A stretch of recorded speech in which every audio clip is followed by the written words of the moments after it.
Salam. What must we know about Mahdi as Muslims? We are on the last age and Mahdi is on the corner. Scholars of Islam prohibited calculation the time of emerge. So I did not make any fine calculation about the time. But you should be careful after the year 2030. The most important subject about Mahdi is his authority. Because, some of the scholars will be against Mahdi.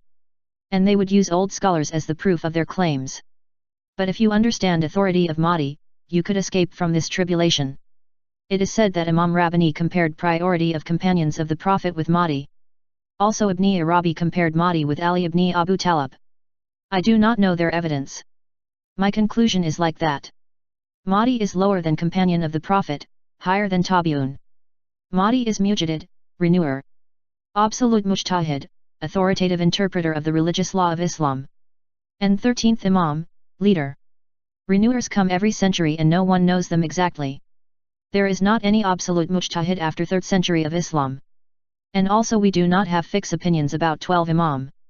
But we have much more clue about them. My conclusion about 12 Imams is that, they lived in the time of Prophet Muhammad. 2 of them, Hamza and Jafar, died before the Prophet. So Hassan, and Hussein, substituted for them. 12 Imams are, 10 people promised paradise and 2 grandson of the Prophet. Shortly Abu Bakr, was the first Imam and Hussein, was the last one. They have authority about religion much more than the other companions. And Prophet Muhammad prophesied another Imam in the future. His adjective name is Mahdi. He is 13th Imam. He has a special title and importance. Why this subject is important? Some scholars of Islam could defend their position against Mahdi by using Tabiun scholars' jurisprudence. Let's say Mahdi outlaw a decision of Imam Abu Hanifa, some scholars could rightly say that, it is against the system of jurisprudence.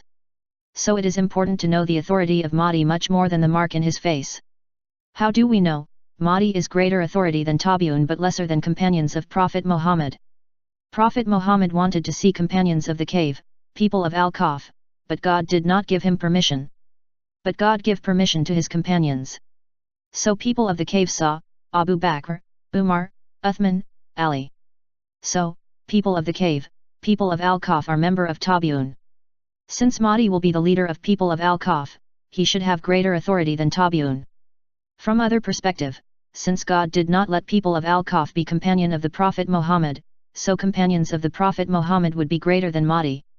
What does all mean?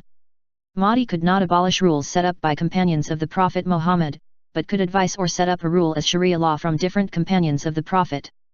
Mahdi could abolish or alter some rules in Hanafi, Maliki, Shafi'i school of thought.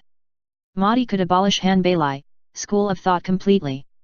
In general, after the 2nd century of the Hijrah, all thoughts, laws, and beliefs could be abolished with the sentence of Mahdi. Where his authority is came from? From Messenger, Mahdi is appointed as Imam, additional to 12 Imams. So his position is superior to the all scholars of Islam except companion of the Prophet Muhammad. When you certain about the person as Mahdi, you should not listen any opposition from scholars of Islam about Mahdi. Could you take my words as solid proof? This work is done independently. So even if all of them are true, they are not valid. Because, I do not have an authority to decide or declare this. Ask to your scholars. Force them to study this subject, otherwise you and your children could have trouble. As you know, God knows best.